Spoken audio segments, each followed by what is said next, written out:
Good morning, students, teachers, guests from across the province. Welcome to our wonderful session this morning on AI, friend, fool, or deceiver. Margarita, I'm going to stop because I just realized the F is missing. We can just edit that piece out. And I will start again. And Heidi, if I can just ask you to wait like 5 seconds and then start again, it'll just be easier to come back to in the recording, but this is perfect. Okay, all right.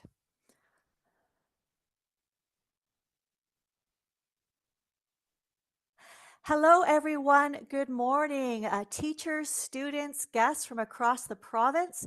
Welcome to our webinar this morning, our session with our special guest speaker on AI, friend, fool, or deceiver. How to stay control of smart machines with our wonderful guest coming to us all the way from the United Kingdom, Tara Steele.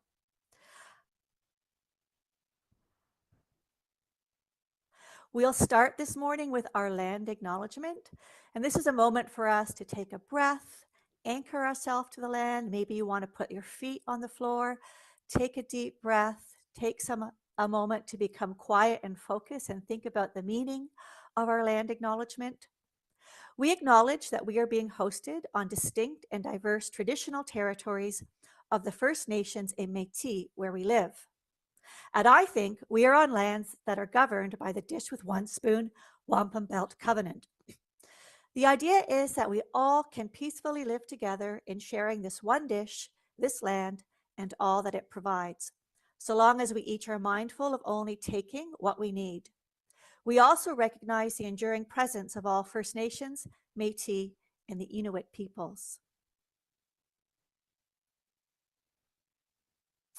And I think we believe that the land acknowledgement is a moment for learning. So I would like to share something with you that I learned as I was developing this round of the AI challenge. That comes from one of Canada's 3 AI institutes. This one is from Mila in Quebec. And they actually run a program for Indigenous young people who are interested in getting into artificial intelligence. It's called Indigenous Pathfinders in AI. And it welcomes Indigenous people into the world of artificial intelligence to work on AI in ways that reflect their knowledge and understanding of the land, and allows them to use artificial intelligence to work on problems that are meaningful to them. So if you're an Indigenous student who's joining us today, maybe this is something you want to keep in mind. And I encourage all of you, as we're going through our learning with artificial intelligence, to pay attention to what is happening in Indigenous communities around artificial intelligence. All right, I have a question for you. Why should we learn how to stay in control of smart machines?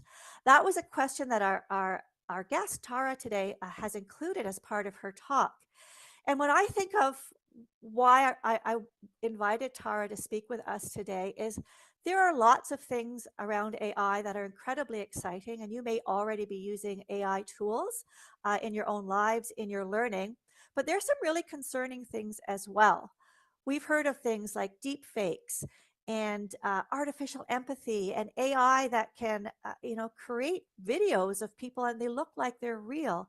So there are really concerning things about artificial intelligence that we as users need to know and understand. And I can't think of a better person to talk to us today about that than our guest, Tara Steele.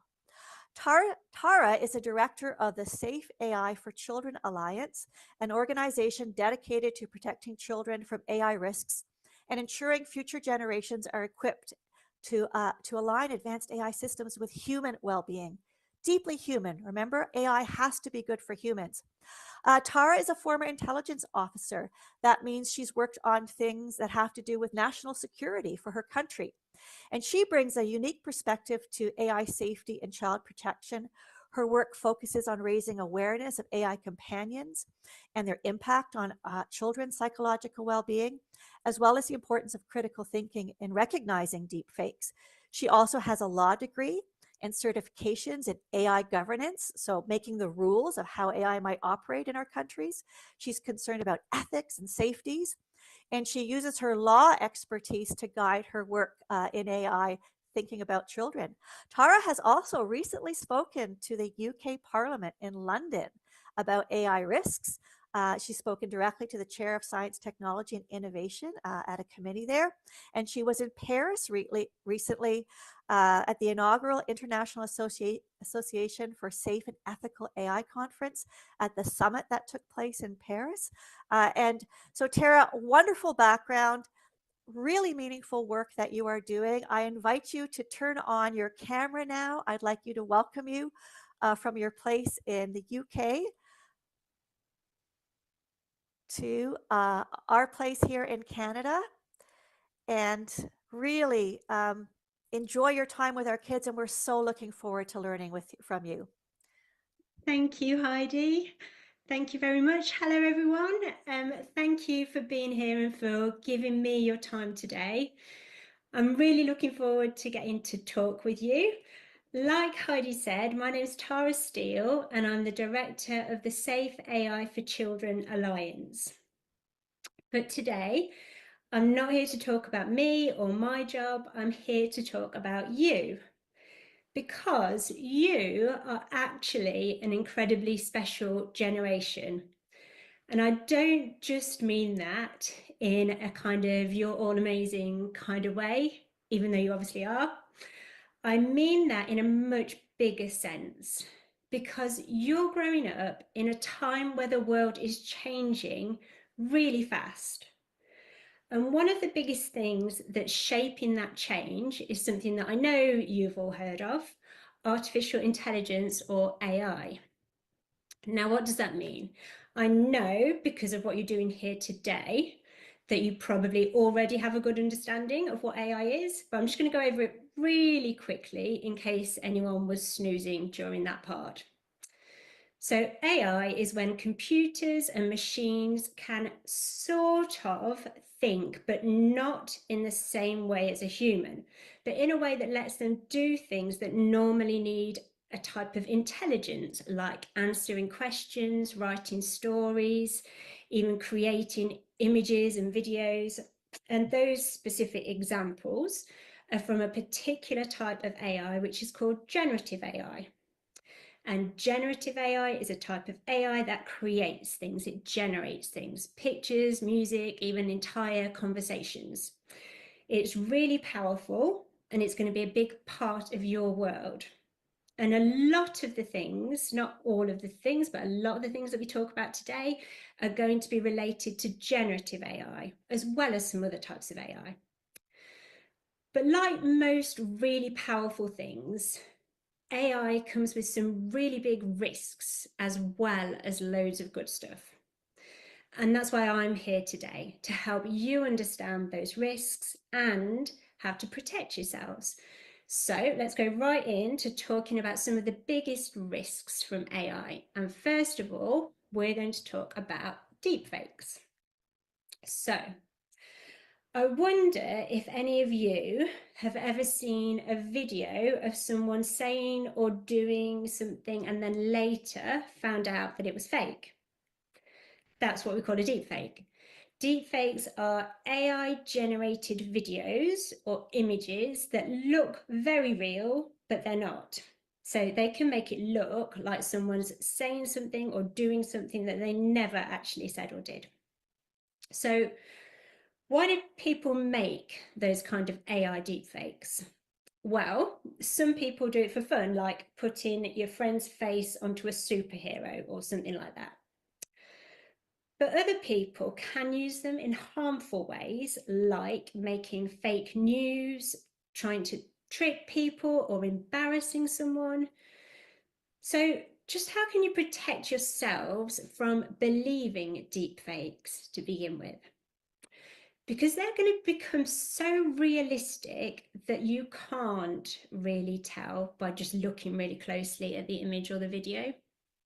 So first of all, I would suggest just stop and think before you believe.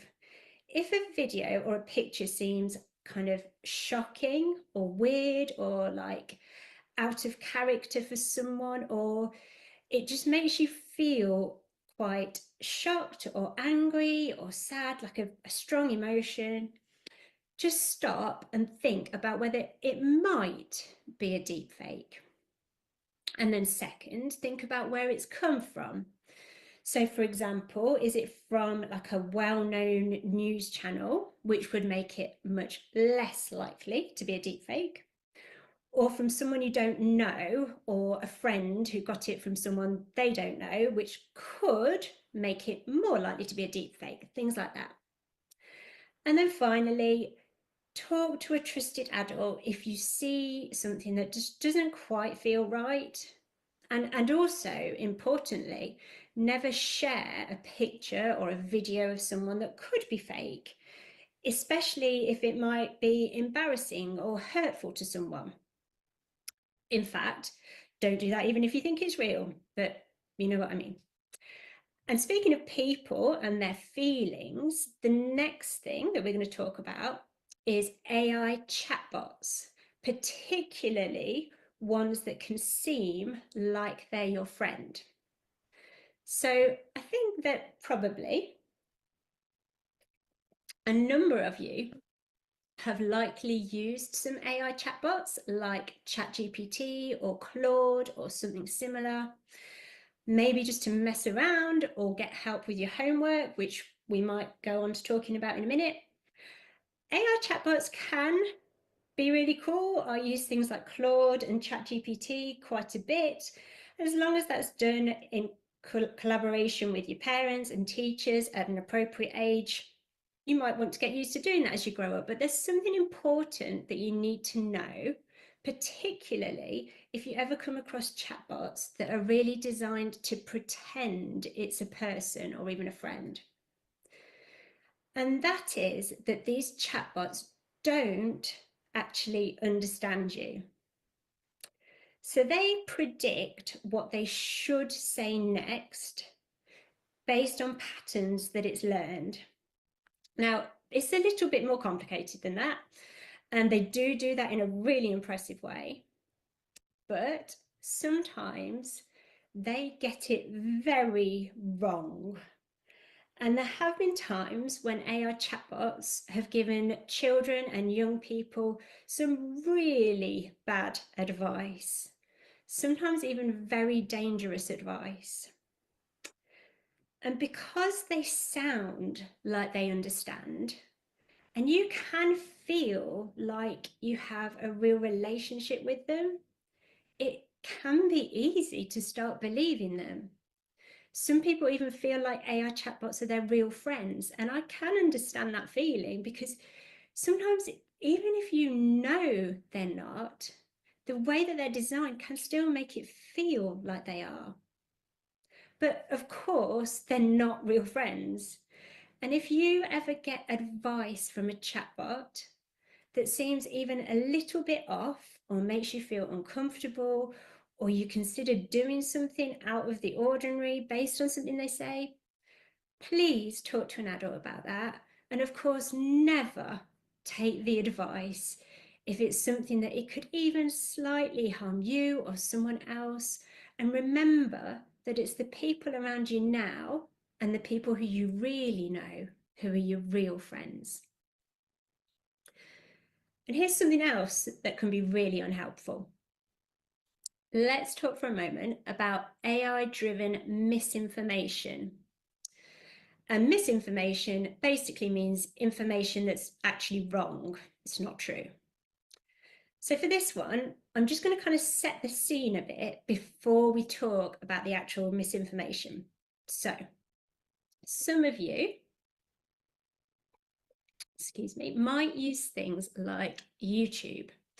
And if you haven't, it's likely that at some point in the future you will do. If you have you ever noticed that when you watch one video online, the next one that pops up, the next one that YouTube suggests to you to watch, is often really similar? And if you then watch that similar one, you'll start to get lots more popping up that also are really similar. And that's because AI controls what you see next. So this type of AI is designed to show you things that will keep you watching, because that's how social media and video platforms like YouTube make money. If you use them more, they make more money. And continually suggesting more and more videos that seem like ones you'll want to watch because they're similar to ones you already watched is a really effective way to keep you watching for longer. But there are a couple of problems with that. Not only do you potentially waste quite a lot of time watching loads of stuff that you don't really need to, there's also the fact that if you only ever see one side of an issue, if it's presented to you only in one particular way, you might start to believe that that's the only possible truth. And AI, when it's used in this kind of a way to keep people watching, can push people into what we sometimes call echo chambers. And that's where they can only hear opinions, they only come across opinions that match their own, like they're echoing around all the same. And that can make it quite difficult to see other people's perspectives, because it can be tempting to straight away think that they're just completely wrong, when from your point of view, all this stuff says you're right. But the thing is that all the stuff that they're watching says that they are completely right, and they can't see your point of view either, because they've had that view reinforced again and again and again. And if we all start thinking like that, and unfortunately it has already happened to some extent, especially through social media, but if we all do that more and more, we start to live in a world where people disagree with each other really strongly, often when there's no need for it to be that way. And if we were able to just listen to each other more and understand each other more, be a bit more open to different points of view, then things could be a lot better. And before I go on to talking about what you can do about that, I just want you to know that the AI that controls that process, where it kind of persuades you to stay watching or scrolling for longer and longer, that AI is getting more and more effective and powerful. And we all need to be aware of that. And what can even happen there is that it will show you videos to keep you watching, even when what's on those videos might be giving you very incorrect or misleading information. And that's what we call misinformation. And not only that, but like we've already talked about, AI is making it easier and easier for people to create videos and news stories of things that didn't really happen at all. So we've already talked about deepfakes. That's not just misinformation. That's just stuff that's entirely made up. So there's a risk that people spend ages and ages watching videos of things that are made up and they really believe in them within those kind of echo chambers that we've talked about. So what can you do? Well, one of the best things is to just ask questions. If something sounds shocking or extreme, check if other sources are saying the same thing. Don't just rely on what you're being given on YouTube or social media. Seek it out for yourself. And remember that just because something keeps popping up, excuse me, on your feed, that doesn't necessarily make it true. And there are often other perspectives that might be worth listening to, and it's always worth trying to be open to at least hearing and considering different views. And always remember from now on that there can often be a chance that some of the things you see just aren't real. And with all of that in mind, have a think about whether it might be a good idea to set some limits on how much time you actually choose to spend online looking at videos and going through things like social media, if that's something you're doing, because I know it's going to be different for all of you and how old you are, but it's something that you can all think about, whether that's for now or for a little while in the future. So the last thing I would like to talk to you about before I move on to something a little bit different is that AI is also used to collect information about us. So things like what we search for, what we post online, and pictures of us online. And once something is out there on the internet, it can be really hard to get rid of. And that's why it's so important to be careful about what you choose to share. So if you're putting something online, just stop and think before you do that. Would you be okay with a stranger seeing this picture or this message or whatever it is you're putting online? And if not, maybe don't put it there. In fact, when it comes to your pictures, it's often worth having a conversation with parents or teachers about where you should and shouldn't share your photos, because a lot of the time it can be better to only share most of them with your own friends and family. And it can be good to just have that conversation about where you choose to draw the line with who sees pictures of you and who doesn't. Because we've already talked about how pictures can be used and changed in different ways. And it's good to take those steps to protect yourself. And definitely, of course, don't share personal details with people you don't know online, or make your personal details available to everyone online. And I know that you guys probably do already know that, but it's really important. So I thought I'd just say it again to be sure. So before I move on to the next bit, which is about how AI can actually affect how you think, I just want to quickly say that there are some other important risks from AI too that we don't really have time to talk about today. Like, it can even be used to pretend to be someone else's voice, like on the phone. And that's not something that's happening a lot right now, but this is all moving really fast, and it could start to become a risk that we all need to think about. So I've tried to talk about some of the most important risks today, but I'd just like you to remember that I've not talked about every single thing, and to remember that from this point in time onwards, we will all need to think about different things that AI can be used to do, and how some of those things will unfortunately be things that are harmful, and we might not even know what they are yet. So let's move on to the last little bit of our time together today. I want to talk just a little bit about how AI can sometimes change how you think a little bit and how you learn. So AI can be amazing, but here's a question.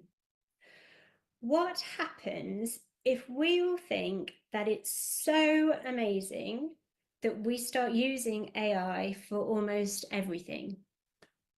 If we let it do all our thinking, our writing, and our problem solving for us. Well, while it can be really helpful, the danger is that we stop learning how to think for ourselves. And we could also sort of lose confidence in our own ideas, and that could lead to not really having our own ideas anymore, and that could give us a whole load of problems. Plus, it would just also be really sad if we all stopped learning and using our brains lots. So, if you're doing homework or a creative project, it might be that you're told not to use AI. And on those occasions, that's pretty straightforward. Don't use AI. But if you do use AI, and there probably will be some times in future when you do, then just remember not to let it do all the work for you, even though sometimes that could be really tempting if you want to get on with other things. Use it to help you when it's okay to do that. But remember that your own ideas, your own creativity, and your brain really do matter. And it's really important that we keep using them. And that brings me to my final point. AI is going to change the future. But guess what? So are you. If there's something that you love doing and learning about, there are so many ways that as you grow up and even start to think about jobs and careers, that you can help to make AI better and safer in the future. So whenever you start to think about what kind of jobs and career you might want to have, you might want to think about how you can use your own talents and your interests to shape the future of AI. So AI needs lots of computer and tech people to develop it really well. Maybe you could be one of those. But it also needs people who can think really deeply about what's right, what's fair, what makes the world a good place to live in. And there are loads of subjects that can make that happen, like law, history, psychology. And in fact, most subjects have aspects of them that can play a part in making the future of AI better. And in fact, perhaps even more important than that is that when you learn in a really passionate way, thinking in different ways and having your own ideas and questions, you're actually training your brain for the future. Because as AI becomes more and more advanced, those really in-depth and interesting ways of thinking, and even just finding out what you love doing and you're passionate about, that's going to become even more important than it is right now. So as well as that, if there's something you really love or think you're really good at, have a think about how you might be able to use that in the future to help with making our AI safer and better. Talk to your teachers and parents about it and explore your options, because you could be one of the people who helps to make AI something that only does good things for us and helps to get rid of all these risks and dangers that we've talked about today. So here are the final things that I would really love for you to remember from our time together today. First of all, you are important, like you really are. The world is changing and you have a part to play in that, and your role really does matter. Second, remember that AI can do amazing things, but it does have lots of dangers that go with that. And finally, I think the real world and real people and real relationships will always be what matters most. So try to think about that when you're making decisions about where to spend your time and your energy. So go out there, think for yourselves, look after yourselves and look after each other. And remember that you're growing up in an incredible time And this AI future isn't just something that happens to you, it's something that you get to help create. So thank you for listening to me today. I appreciate you giving me your time, and I hope that some of what I've said can be helpful to you and help to make your futures even better. Thank you.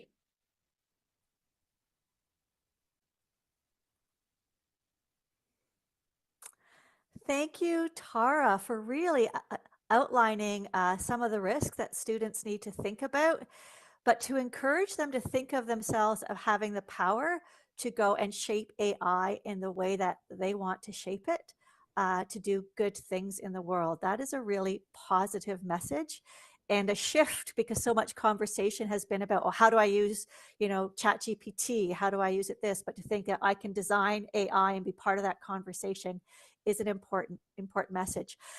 And you mentioned as well that people can find entry points for careers in artificial intelligence through many different subjects. It doesn't just have to be technology. They can study philosophy or law or the arts and have something important to say about how they want AI to work. That's a really important message. What I'm wondering and curious about in your work as an advocate for children's safety in AI, having been before British Parliament, having been at the AI ethics conference, when you talk to the adults who are creating AI, what are the kinds of things you're asking from them about the design of AI that you would love to see AI become? So I guess that the overall thing that I want, well, a couple of things. Mostly is for children to be put first, because children, you guys watching this, you're going to be the ones living in this world. And sometimes I worry a little bit that the people developing it don't have that right at the forefront of their minds. And that's what we should all be thinking. What world are we creating with these systems? And then related to that, the message I want to be getting out there is that these safety things and making it for the benefit of children should be put ahead of companies making money. And sometimes I worry a little bit that that's not happening enough. Yeah, the adults in this and their role. My other question for you in terms of advice for children, you talked about, they might post a picture online and some of them might use AI to change it and then it's online. What steps could they take at that point in time, or what advice do you have them if something like that happens to them? Like if it's already happened, if it's been Yeah. changed. So it would depend in what ways that's happened. There are services out there who can really, who can sometimes help in taking images down. And there you can do research to find those specific ones, depending on what kind of images it is. But it can, unfortunately, just be very difficult. And that's why it's so important to have that conversation with parents, teachers, about thinking about not just putting your photos out there, because it is different now to how we've always got used to it being in the past. Like my generation, and I guess yours, people have just posted photos on social media and not really given it a lot of thought. But with people now being able to generate deep fakes, it's something really important we need to think about. Do we want to continue that going forward, just putting your image everywhere? Or do you want to think a little bit more about what could happen with that image? So really thinking carefully about our images and controlling those. Yeah, And that there are some companies that might help you get an image away, but it's still hard to do. So being prepared ahead of time and making decisions ahead of time so you don't end up in that situation is the safe course of action. definitely. Yeah. Okay, all right, wonderful. Um, I guess my last question for you, when you think of the word ethical choices that students might make, how would you describe ethics in AI, or how would you want students to be thinking about ethics? Well, that's a really interesting question, and there isn't like a right answer to that, because the more and more I do my work, the more I've come to realize that that means different things to different people. So for me, it's about working out what's right, what's the right thing to do, and moving forward doing the right thing. But for some people, that's not quite what it means. But I would encourage you to think about ethics in AI as how to shape AI, the AI itself and the systems we have around it and how we use it in society, to shape that with a view to making the world better. And that's the simple way that I look at it, that AI should be a tool for good. And sometimes related to that, we need to be really careful that in our quest to do good with AI, because that's where most of it comes from, the idea that we can do good things with it, we need to just be very careful that we don't try to achieve those good things and create a load of harm along the way. So it should always be a case of trying to have the foresight to see how can this type of AI, this use of AI, make the world better, not introduce some dangerous situations into it.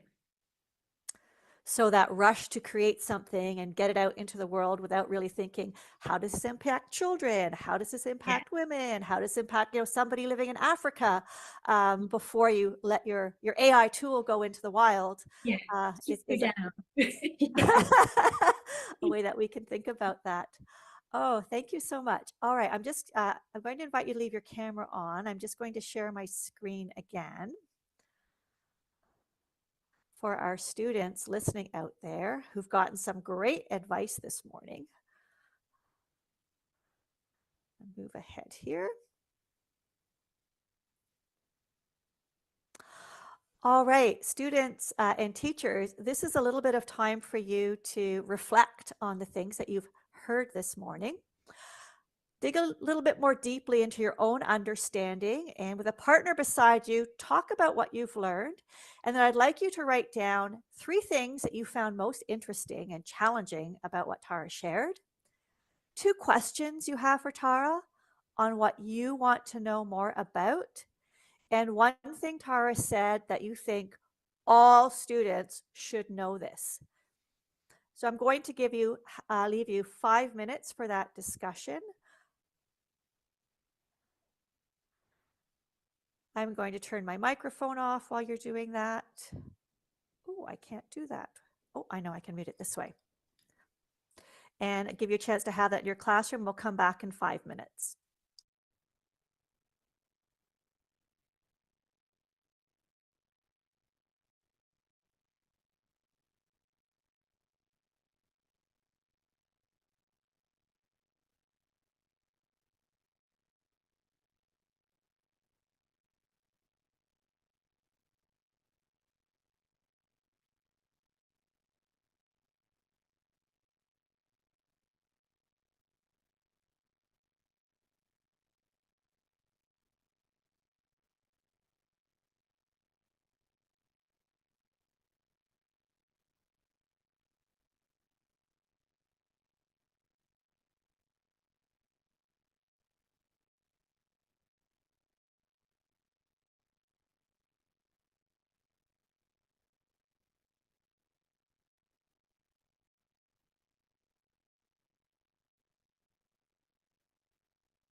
All right, we are back. Um, hopefully you had, excuse me, time for a wonderful discussion out there. Students and teachers, if you have a question for Tara, I invite you to share them in the WhatsApp group or to email them to me, and I'll make sure Tara gets those questions and she might be able to get a response back to us. Tara, I really want to thank you for being with us today. You shared some really important information about the world that's changing and that children need to think about how to keep themselves safe with AI. I'm just going to mute and cough for 1 second. Sorry about that. A really empowering message to think about what they want from AI and to create a world that's good for children with AI. Thank you for taking time all the way from the UK to be with us this morning. It's been an absolute pleasure having you here today. Thank you, Heidi. It was lovely to be here, and thank you to everyone for listening today. All right. Students, teachers, you may go on and enjoy the rest of your day and continue thinking about our big question, how might AI enrich the lives and possibilities of every student in our school? Big question. Lots to think about it in relation to what you heard today. Bye, everyone.